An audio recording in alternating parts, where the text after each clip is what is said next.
Hello, this is Tara, and I'm going to narrate for you my training level test 4 test that I'm riding with Ava at home. We are trying to see how she's going to transition from doing individual movements to putting it all together. So I've just done a basic warm-up of some trotting and some cantering, and I'm stepping right into the test just to see before I do a lot of work with her. You can see into the serpentine.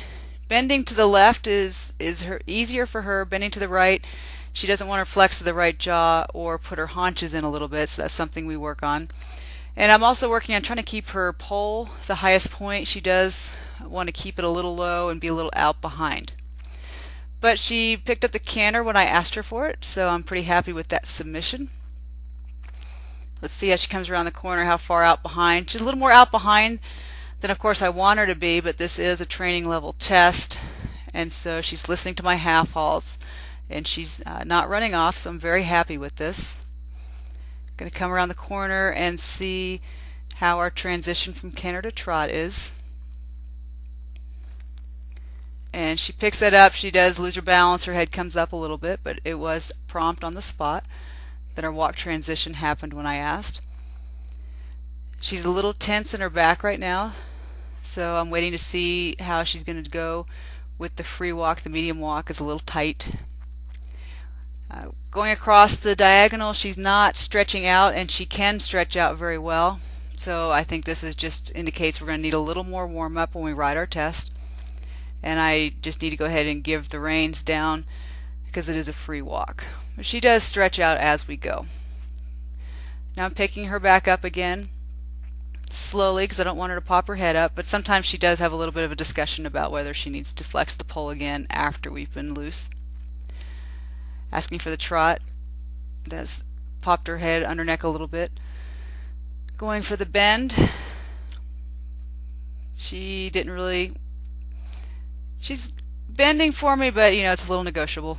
Here again, as I said, to the right's our more challenging bend, but she gave me a nice bend ultimately.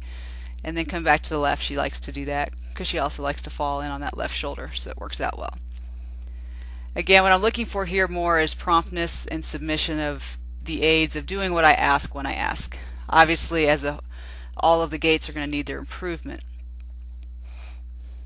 Coming around again on the canter, she feels good in her body. She doesn't feel stiff or tight like she wants to kick out or adjust or do anything, so that's nice.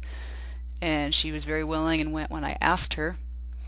I've been working on teaching her the canter aid as the prep as I put my outside leg back, and then when I actually squeeze with my inside leg and seat bone, that's when I actually want her to canter. That seems to be settling and making sense to her. Going across the diagonal, she's getting a little quick.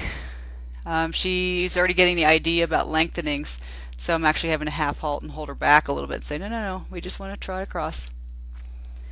And we're coming up on our stretchy circle. I don't think I've done enough warm-up with her yet to get her to really stretch down over her back. So I'm not giving her any more rein than she's taking, and I am asking with the inside rein for her to stretch down a little bit. This trot does feel a little hurried to me, but again, everything is staying fairly stable and rhythmic, so it's not going fast or slower, it's just overall a little quick. We're coming down center line. I always practice this halt at the end of our ride, so she's got a pretty good idea that it's coming. Oh, and what a good girl. Nice halt. She did come above the bit just a little bit at the halt, but I'll take that.